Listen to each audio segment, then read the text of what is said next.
તમને ખબર છે કે તમારા જેટલા બી 500 થી લઈને 10,000ના ચલણ છે ને 13 ડિસેમ્બરે ફ્રીમાં કેન્સલ થવાના છે? તો એ કઈ રીતે થશે?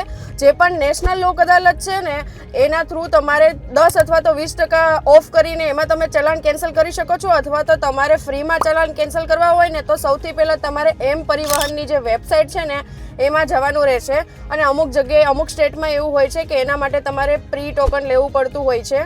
ત્યાં છે ને તમારે સ્ટેટ રજિસ્ટ્રેશન જે વેબસાઇટ છે ને એમાં જવાનું, અથવા તો ડિસ્ટ્રિક્ટ કોર્ટમાં જઈને ત્યાં તમારા જેટલા બી ચલાણની ડિટેલ છે ને એ તમારે એમાં એડ કરી દેવાની અને ત્યાંથી છે ને તમારે ટોકન લઈ લેવાનું. 13 ડિસેમ્બરે જઈને તમારે છે ને ડિસ્ટ્રિક્ટ કોર્ટમાં જઈને છે ને આ બધા ડોક્યુમેન્ટ સબમિટ કરવાના, જેમ કે ડ્રાઇવિંગ લાઇસન્સ છે અથવા તો તમારા ચલણ છે ને એ ત્યાં જઈને સબમિટ કરશો ને એટલે તમારે 50 to 100% તમારું ચલાણ છે એ કેન્સલ થઈ જશે.